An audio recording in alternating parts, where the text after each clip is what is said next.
Hola, hoy Retrologando vamos a repasar la parte pues que está en español, que está en castellano, por lo menos la que yo conozco, de un autor que en su momento ya fue muy importante, pero que después sobre todo ha tenido mucha influencia en determinadas funciones, en determinados dramaturgos de tiempo bastante posterior. No está toda su obra ni muchísimo menos traducida, pero bueno, hay parte bastante notable. Me refiero a Arthur Schnitzler.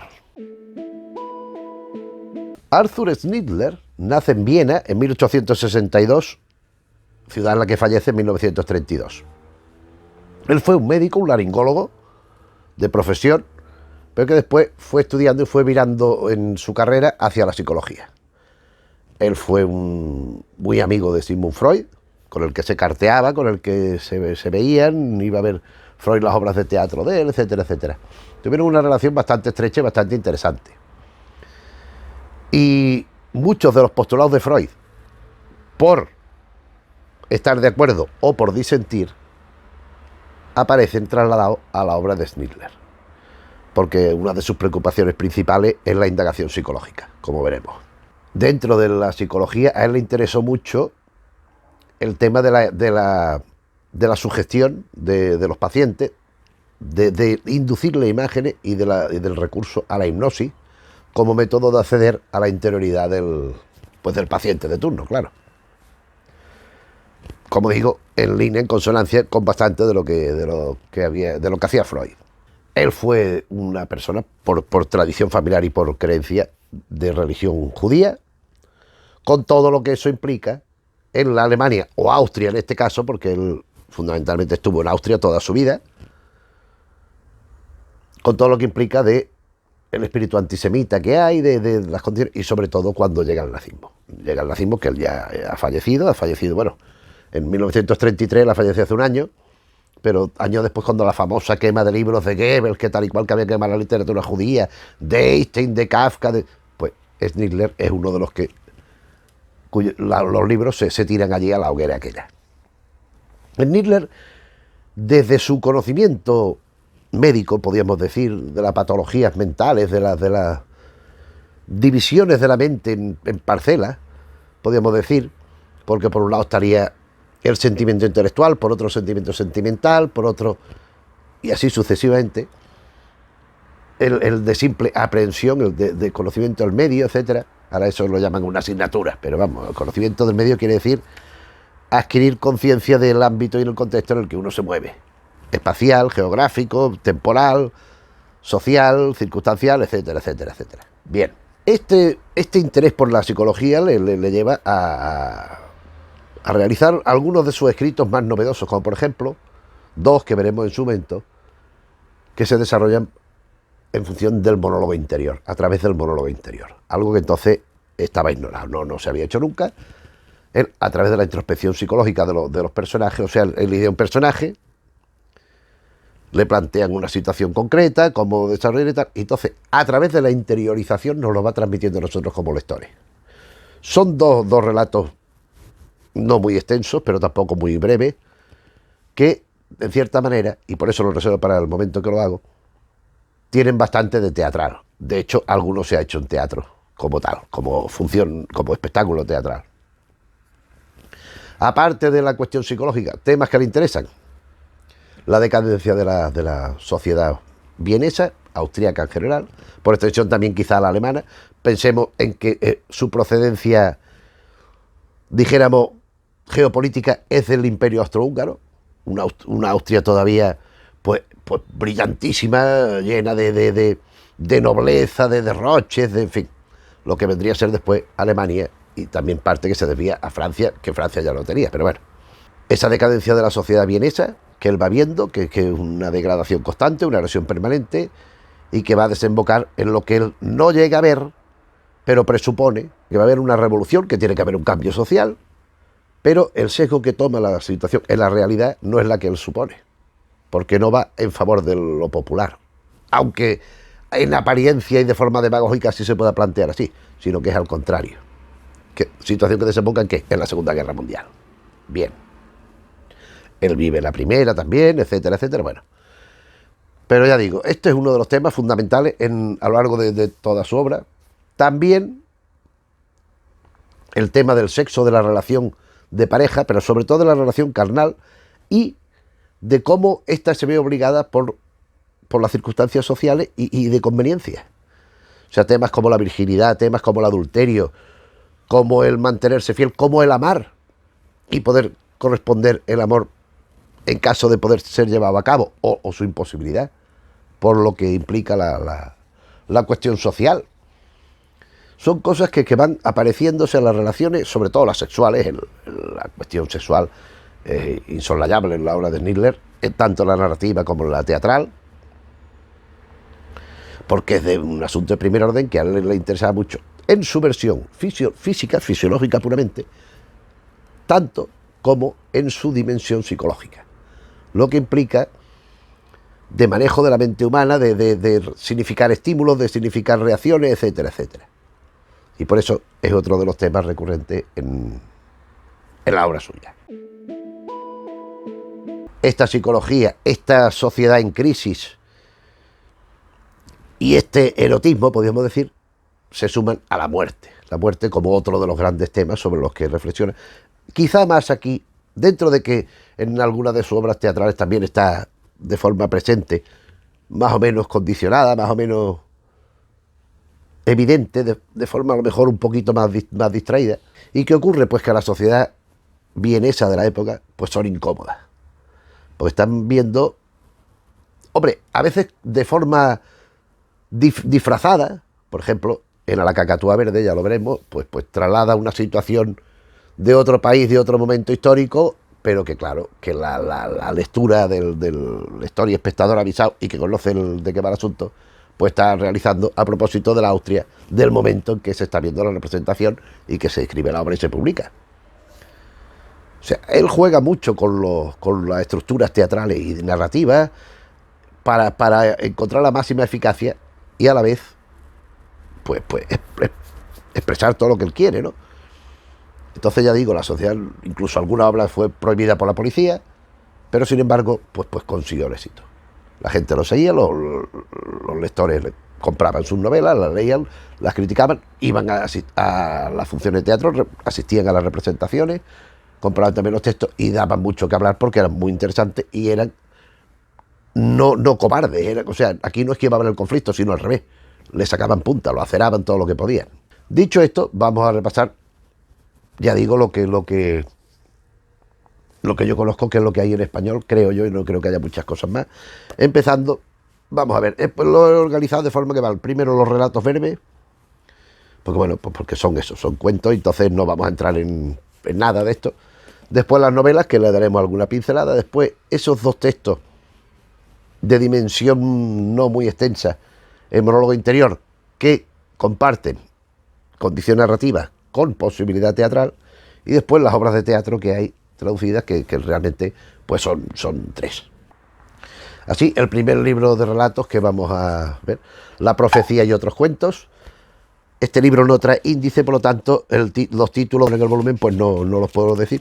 Sí sé que viene una que es La señorita Berta Garland, que es un texto de más de 100 páginas, una novela no extensa, pero una novela amplia que compone otro relato. Y La profecía, que es el que da título, alude a esto que estaba yo comentando hace un momento, que es la previsión acerca de los acontecimientos que van a venir según va viendo Schindler en qué puede desembocar aquello. Algún relato está también aquí incluido en este otro, El destino del barón von Lisenbosch, que este sí trae su correspondiente índice. Pues este trae como una docena de relatos. El otro, El hijo, el viudo, tampoco dicen muchas cosas. También hay cierto sesgo en La profecía. Aquí hay otros cuantos, los muertos callan, donde la reflexión de la muerte va teñida de un cierto tenebrismo, ¿verdad? Por supuesto, con un nihilismo absoluto detrás, porque detrás de la muerte, pues no, a pesar de su creencia judía, hebrea, o como se quiera llamar, pero hay un sentimiento de profundo nihilismo en lo que es la muerte y tal. El ciego Jerónimo y su hermano, que se está también en el anterior, La extraña, La bailarina griega, obras de caridad con fe y con discreción y de buena fe, El destino del barón von Lisenbosch, El muerto Gabriel y La muerte del soltero. Aquí ya vemos que la muerte es un permanente, pum, pum, pum, está constantemente apareciendo. Aquí tenemos Morir, que es una de sus primeras novelas. A mí sobre la influencia ya comenté antes, llegaremos a una obra que es fundamental, pero por ejemplo a mí es que este Morir, que es una novela que no tiene ninguna relación con la obra a la que voy a hablar, pero hay un autor español que a mí me interesa muchísimo, Sergi Belbel, que es de mi edad, que hizo, y me adelanto a lo que va a venir después, Elsa Schneider, donde combinaba la señorita Elsa de Snidler con una especie de retazos biográficos de Romy Schneider, la actriz que sabemos todos cómo terminó. Después tiene Caricias, que viene a ser una especie de versión actual de tema sexual, de tema sentimental, amoroso, tal, siguiendo la estructura y el esquema de La Ronda, que es quizás su obra más importante, en mi opinión, así es. Y después, siguiendo ese mismo esquema de La Ronda, hace otra obra que se llama Morir, que no tiene nada que ver en planteamientos ni temáticas con esta novela, pero el título es el mismo. Entonces quiere decirse que la influencia de Nidler en Sergi Belbel es evidente. La trama de Morir se centra en un individuo llamado Félix, aunque no tanto en él como en la compañera, en la prometida, la amada, al que le diagnostican una enfermedad, con lo cual le queda un año de vida, nada más. Entonces él se lo dice a su amada, llamada Marie, muy joven, muy exuberante, muy bella. Me queda un año de vida. Entonces él lo que pretende es pasarlo con ella. Entonces en ella surge un conflicto. Puede dedicarse a atender al enfermo y estar con él para hacerle pasar los días más o menos agradablemente, o seguir su vida de otra manera, porque ella no tiene por qué estar limitada a esto, puesto que ya no tiene ningún año de plazo de que se vaya a morir, sino que ya tiene otras perspectivas de futuro. Entonces, sobre esto pues va un poco la historia. En un cierto orden cronológico, Partida al amanecer. Partida al amanecer, que es un título pues polisémico, porque por un lado, Partida al amanecer hace alusión puede hacer alusión a el inicio de un viaje, una partida, y otra, que es la que se centra en la que sucede aquí, es una partida de cartas, una partida de juego de azar. Pero también la partida del amanecer yo creo que tiene cierto sentido en el tema del viaje que hemos referido. Resulta que hay un personaje que tiene una deuda de juego y coge, sin que lo sepan, en la empresa donde, yo no me acuerdo si era un directivo, era el dueño, y coge la suma que necesita y paga la deuda, para pagar la deuda. Pero resulta que va a haber una inspección y él no lo sabe. O sea, se entera por sorpresa de que van a hacer una especie de auditoría, podríamos decir. Entonces él va a jugar otra vez a las cartas para recuperar la suma que tiene que reembolsar a la caja de la empresa. Y va y juega la partida y gana. Bueno, pues ya está, ya tiene el problema resuelto. Entonces va camino de la estación para volverse a donde él vivía, y se encuentra con un amigo, empieza con una chica, empiezan a hablar, total que pierde el tren. ¿Y qué puede hacer hasta el tiempo que venga otro tren? Pues decide jugar otra partida. Ya que está en racha, voy a jugar otra partida. Y aquí las cosas ya. Entonces la partida del tren que lo deja en cierta medida también es la partida al amanecer. Pero sobre todo se centra, o sea, el sentido del título en las partidas de las cartas, claro. Aquí tenemos en cátedra El teniente Gust, que la dejamos para después, Frau Betty y su hijo, y El padrino. Estos son dos novelas cortas, dos relatos más o menos extensos. El regreso de Casanova. El regreso de Casanova, esto es un Casanova decadente, esto es un Casanova pues ya mayor, veterano, que en cierta manera recuerda sus viejas batallas, erótico-amorosas, erótico-festivas, en confrontación nostálgica a la imposibilidad de llevarlas a cabo en el presente del personaje. Desde este planteamiento de Casanova, a ver, no es necesario que nos vaya relatando Snidler aventuras galantes de tipo pues sexual y tal. ¿Por qué? Porque se le supone, pues, aunque no sea con profundidad, por lo menos se sabe de qué va. Entonces, ¿a qué conclusiones llega el Casanova ya con cierta edad? Pues que a pesar de haber disfrutado lo que se entiende como tal, la vida, él nunca ha sido feliz. Él está deseando ya un poco pasar de este pasado, de este pretérito suyo, y establecerse en Venecia, volver a Venecia, establecerse allí, a vivir y a ver si es capaz de ser feliz. Y un poco Lo que pasa es que las circunstancias también lo obligan porque, claro, es un hombre que el que tuvo... Bueno, es que estamos hablando de una época que 53 años era como ahora 70 en la consideración. O sea, hoy por hoy, una persona que tenga 50 y tantos años no tiene ningún problema para tener relaciones. Si, por ejemplo, si se separa o si está soltero y quiere conocer a alguien, yo qué sé, o en viuda o lo que sea. En aquella época una persona de 53 años era poco menos que la momia corrupia de Ramsés II. O sea que, por lo que parece, ¿no? Porque ves cosas y dices tú, bueno, es que si me está hablando de un hombre de 80 años, vale, pero de uno de 50 y pico, en fin. Vamos con la siguiente, que es Relato Soñado. Esto es un texto también bastante conocido, esto es un texto en clave onírica. Relato Soñado es una narración compleja, donde juega con diversos elementos, fundamentalmente dos: el carnaval y lo onírico. O sea que hay la visión del sueño, de una realidad que por sí misma ya está fracturada, que es la realidad del carnaval. Esto es un relato, a ver, es muy interesante, pero que tiene una complejidad de contenido bastante importante. Y en este relato soñado está basada la película de Stanley Kubrick, Eyes Wide Shut, porque es que la lectura de este texto es el que, hombre, lógicamente aquello está actualizado y hay una serie de, la película me refiero, y hay una serie de elementos, pues novedosos, pero el eje temático y la forma de irse desarrollando los elementos procede de este cuento. Llegamos a la que fue su última novela, Huida a las tinieblas, que esto es una introspección en la locura. La huida a las tinieblas es un hombre que enloquece. Es un hombre que de pronto pues carece va perdiendo el sentimiento de necesitar estar vivo, de vivir. Ya cada vez le convence menos estar vivo, no tiene ninguna motivación ni ninguna inquietud por estar vivo. Entonces la clave de la novela es que está escrita desde la perspectiva del que va enloqueciendo, del proceso por el que se va sumergiendo en este asunto de la demencia, ¿no? Un texto que está, y claro, es que esta alusión a las tinieblas son las tinieblas mentales, las nieblas, la difusión de la realidad, la pérdida de la realidad, pero también lo oscuro, lo terrorífico que hay en esta situación, ¿no?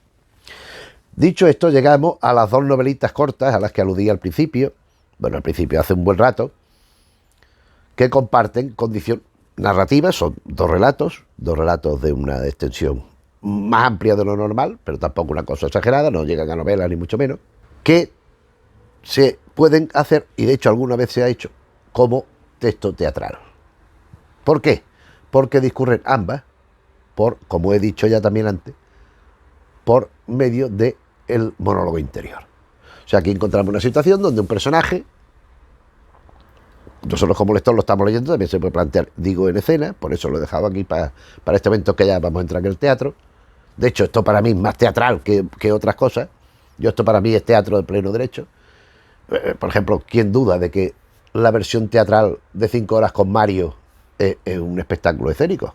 Pues esto es lo mismo.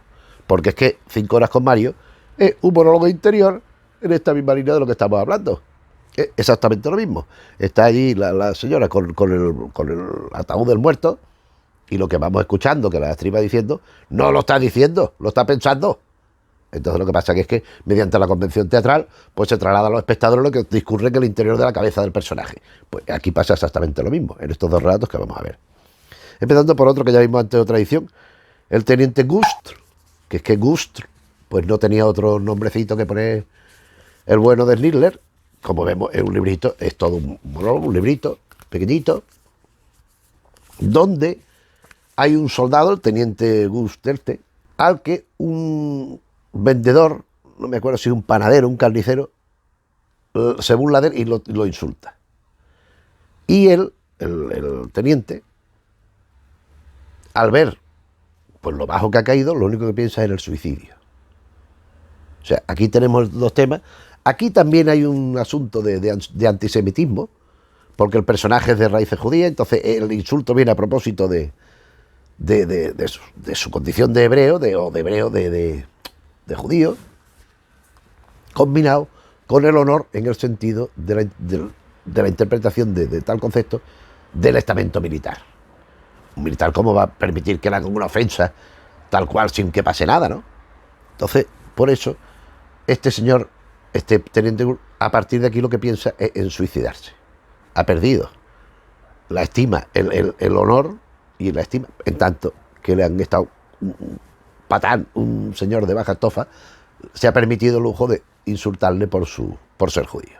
Esta es la primera vez que se usa en Alemania el monólogo interior. Y después tenemos la señorita Elsa, que yo aquí la tengo en catalán, la señorita Els, pero es la señorita Elsa, que mediante el mismo procedimiento de monólogo interior nos propone algo más complejo. Porque, bueno, lo otro también, pero bueno, lo otro a fin de cuentas es una situación donde maneja dos conceptos, el honor militar y el antisemitismo. Aquí hay más elementos, en tanto, aquí juega con distintos elementos para hacer, a mí esto me parece una pequeña obra maestra, a mí me parece que es un texto importantísimo por su forma de expresiva ya de por sí, porque claro, estamos viendo el interior de lo que piensa la muchacha, protagonista del asunto, la señorita Elsa, pero por otro todo lo que se nos va transmitiendo sobre el particular, ¿no?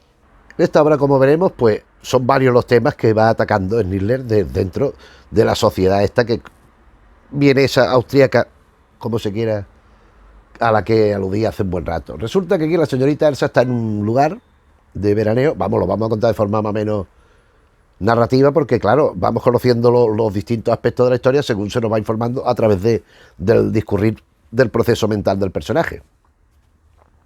Ella está de veraneo allí con unos familiares, tal y que igual, pasándoselo bien. Y el padre, en una deuda de juego, y volvemos a temas recurrentes bien del azar, del ahorro, de los despropósitos económicos que se pueden cometer por vicio, en fin, por vicio entendido como eso, ¿no? Como en este sentido casi decimonónico, ¿no? El padre pierde una cantidad de dinero y no tiene forma de devolverlo, a no ser que la señorita Elsa convenza a un señor que hay allí en el balneario, en el sitio aquel que están de veraneo, para que se lo preste o se lo dé. Y entonces el padre le pide, o casi le exige, que vaya a pedírselo al otro. Pero la condición es que ella se desnude delante de él. Esta es una chica joven, es una chica de 15 años o 16 años, no recuerdo exactamente, pero una cosa así, no mucho más mayor. Y ella, claro, ya dice que ni habla de la peluca, que ella que se va desnuda delante de nadie. Y empieza a recibir presiones de la familia, que si lo que necesitan, que si tal. Y entonces está la cuestión de el orgullo y de la decencia, que podríamos llamar, del personaje y de lo conveniente, de lo necesario para, digamos, desfacer el entuerto al que ha llegado el padre. Claro, la cosa va degenerando, aparte las presiones, aparte de lo que ella va sintiendo, y ella que pues va perdiendo la autoestima. Va viendo que poco menos que es un animal, que es una herramienta en manos ajenas, aunque sean de su familia, y que le va a costar pues seguir viviendo de acuerdo con esto. Entonces, claro, aquí tenemos pues la familia que tanta piña debe hacer, que tanto debe proteger, en este caso una muchacha joven, lo que va es impulsándola, obligándola a poco menos que prostituirse. También hay el tema de los matrimonios de conveniencia, entonces algo muy... ¿Qué debe ser un matrimonio? ¿Por conveniencia o por amor? En fin, es un texto con muchos matices y con muchas cosas importantes. Aquí tengo la ronda Anatol, ensayo y aforismo, y aquí tengo Anatol, esta antigua, contiene también a la Cacatúa Verde, que es la última de las 3 obras de teatro que vamos a hablar, porque son las 3 puramente teatrales, escritas para la escena, Anatol, la ronda y a la Cacatúa Verde, que yo conozco, pero a mí me parecen muy importantes las 3 y muy notables en cuanto a contenido y a desarrollo. A mí la que menos me interesa, interesándome muchísimo, es Anatol, pero es que a mí me parecen 3 obras muy importantes. La obra se centra, son 7 momentos de amor, de pasión, de erotismo, de sexo, vistos desde distintas perspectivas. Son 7 momentos. Pero todo el tiempo son comentados, son observados y son analizados por 2 personajes, que son el desdoblamiento en 2 del autor, de las perspectivas que el propio autor siente. Por un lado está Anatol, es el que disfruta, el que consuma las cosas, el que va haciendo, pero es un amante superficial. Él no quiere sentimientos auténticos profundos, él no quiere comprometerse con nadie, él no quiere mantener una relación idílica, sino lo que le interesa es el beneficio de la carne, del placer momentáneo y fuera. Y por el otro lado está Max, que su compañero de conversaciones y de comentarios tal igual, que la opción crítica, la opción contemplativa. Es el que asiste a todo, el que va opinando de todo, unas opiniones bastante cínicas en ocasiones, pero al que todo le da igual. Es una persona a la que no le sorprende nada. Por mucho que haya de aberrante y de degradante en lo que va Anatol llevando a cabo o comentando, el otro reacciona como si fuera lo más normal y lo más limpio del mundo. Estos dos personajes van hablando durante 7 escenas con otras tantas muchachas. Muchachas jóvenes, muchachas bellas, muchachas en la flor de la vida, y van expresando distintas actuaciones, distintos pensamientos, distintas formas de sentir. Punto en común: la vitalidad, la alegría, también esto que se llama Liebeley, que viene a ser la dualidad de mujer ingenua, mujer tranquila, frente a la mujer disipada, la mujer alegre, ¿no? Es la inocencia frente a la mundanidad, podríamos decir, pero personificado en el tema de la mujer. El clásico caso de Liebeley, que hay un relato de Schnittler también, pero no lo tengo aquí. No, vamos, no lo tengo aquí, sé que existe porque he leído sobre él, pero no, yo no he leído el relato en sí, pero es un caso muy, muy tópico de la literatura, incluso de la vida, de ciertas épocas. El soldado que viene de campaña, viene a pasar unos días, viene de fiesta, lo que sea, que conquista a una criadita. A la criadita le promete el oro y el moro, se la lleva al huerto, y cuando ha terminado de cumplir lo que él quería, si te he visto no me acuerdo, y hasta luego, Lucas. Pues eso es el clásico ejemplo de chica ingenua. Liebeley juega a la dualidad, mientras que la mundana, por excelencia, es o la prostituta, la que le da igual puede acostarse con uno con el otro, o pues eso que se llama la conquistadora, la vampiresa, no sé, esta mujer que va buscando lo mismo que el soldado con la criadita, pues lo mismo con los hombres. Lo que pasa es que en vez de solamente contentarse con el placer sexual que más o menos puede recibir, encima le añade una proporción de ingreso a costa del ingenuo de turno que le toca en consideración. En definitiva, en Anatol vemos el amor o las relaciones de pareja, porque el amor no es exactamente, como un juego de mentiras, donde la traición es permanente, el sentido de traición es constante, de infidelidad no solo del uno al otro, sino también de engaño sobre lo que se está diciendo, sobre lo que la actuación que se está llevando a cabo, hasta qué punto es honesta o es fingida, ¿no? Entonces, en ese sentido, traición también. Después, en determinados aspectos, en determinadas escenas de estas 7 que componen la obra, las que ellos dos hablan con cada uno con una chica, pues en algunos casos, concretamente en 2, creo recordar, pues hay un cierto sentido de nostalgia, de un amor más sentimental, más honesto, más sincero, en fin. Pero lo que se impone, lo que reina, digamos, en el sentimiento y en las relaciones de estas que están planteando la obra, es esto, es el juego de deshonestidad, de infidelidad en el más amplio sentido de la expresión, y de falta de autenticidad en la relación del amor. En este mismo tomo, la ronda que me parece fundamental. Ya hemos comentado también el Caricias de Sergi Belbel. Hay muchas, hay determinadas obras que están basadas en esta misma estructura de la ronda, que ahora hablaremos. Por ejemplo, El Círculo Vicioso, de Antonio Martínez Ballesteros, es otra obra que sigue de forma consciente y voluntaria, igual que la de Belbel, la ronda de Arthur Schnittler. ¿En qué consiste la ronda? La ronda es una crítica social brutal a través precisamente de las relaciones de pareja, de las relaciones sexuales. Son 10 escenas donde todo el espectáculo discurre así. Hay una pareja de amantes que establecen una situación concreta, normalmente de hipocresía, normalmente de mentira, normalmente de engaño, y siempre buscando obtener un beneficio concreto para sí mismo. Entonces hay un hombre y una mujer. Entonces, escena 2. A lo mejor, lo puedo mirar, pero tampoco es necesario, porque lo que estoy diciendo es para entender la estructura, no concretamente lo que se desarrolla. Escena siguiente. Uno de los dos personajes que ha intervenido en la escena primera desaparece, y el siguiente se une a otra persona y hace la escena 2. El de la primera escena, en la tercera, desaparece, y el nuevo de la segunda, o sea, van encadenando escenas una con otra, con el personaje que se va incorporando mediante la desaparición del anterior. O sea, de una escena uno desaparece y el otro permanece. El que permanece, llega uno nuevo. El que había permanecido se va, vamos, se va no, es otra escena donde no está. Y entonces, ¿qué ocurre?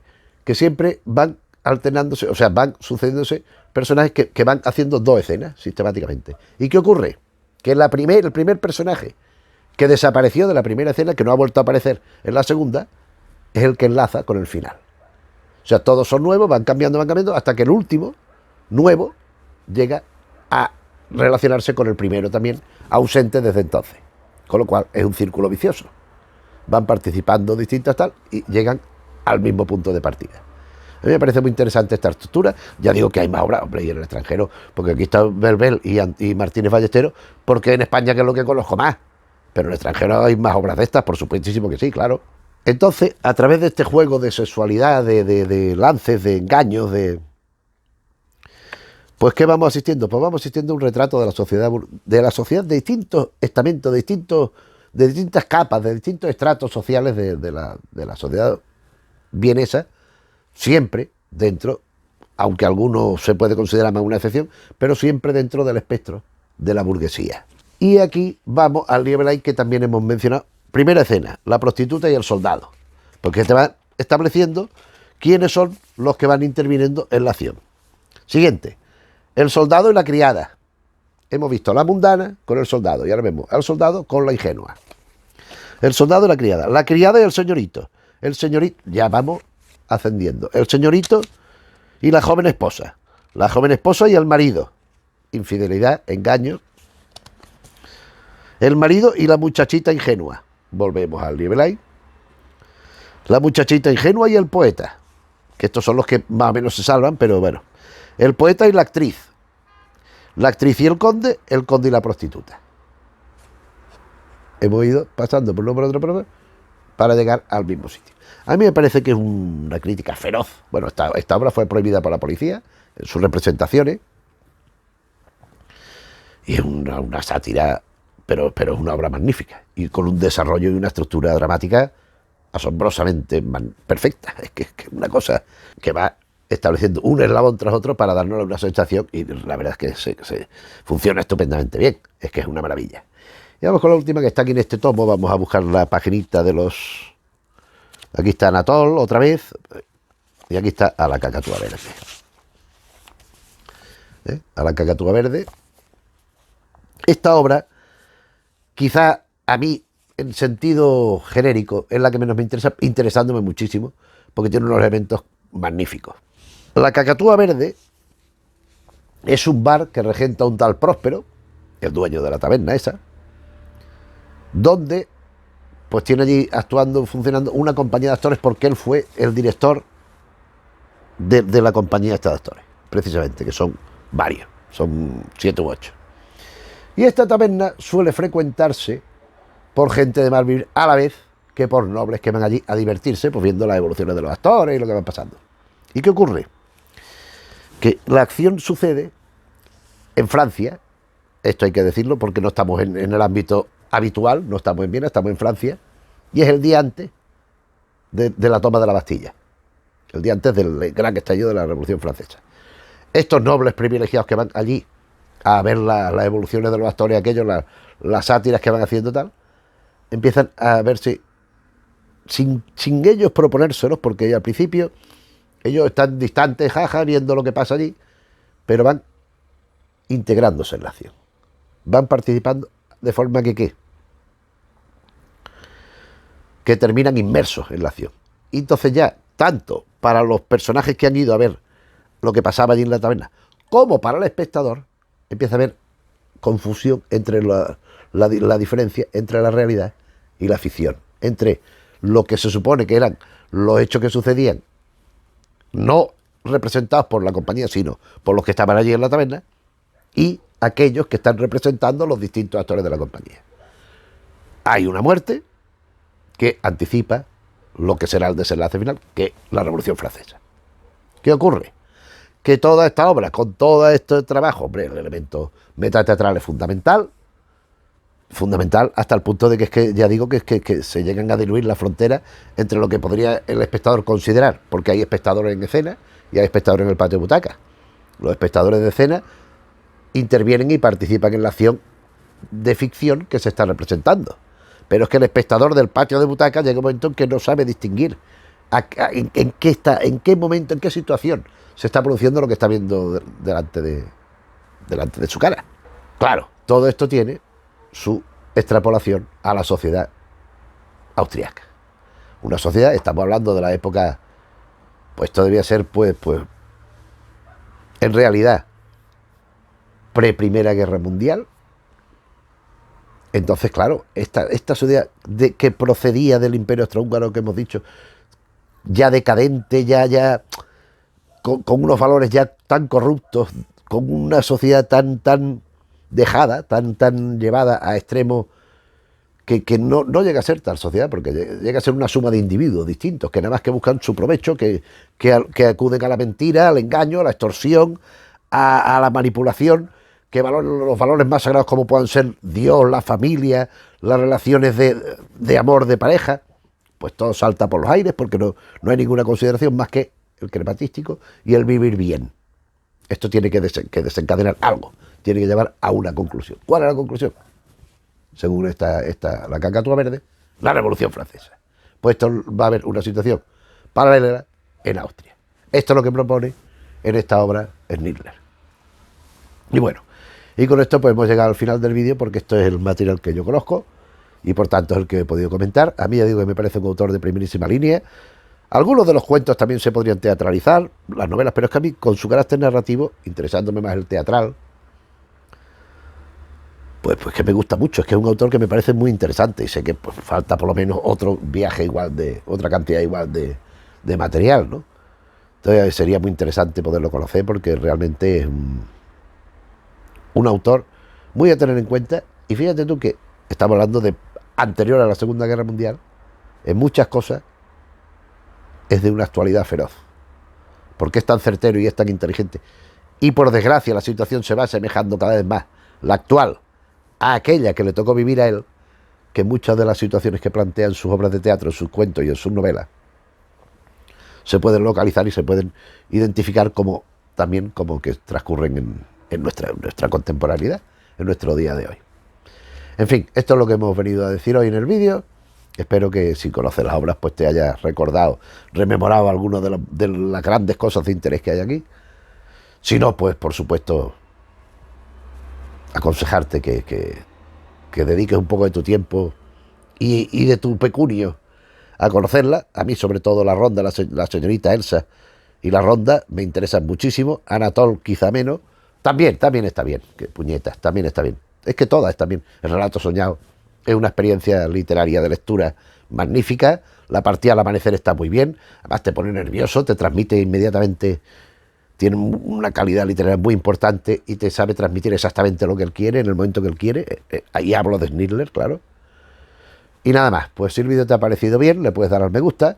Si te interesan los contenidos que vamos tratando un día y otro en el canal, te puedes suscribir. Si conoces gente a la que le pueden interesar, te agradeceríamos que le hablaras de la existencia del canal, por si también les apetece pues incorporarse al grupo de amigos de Retrologando. Y nada más, pues gracias por la compañía. Nos vemos en otro vídeo.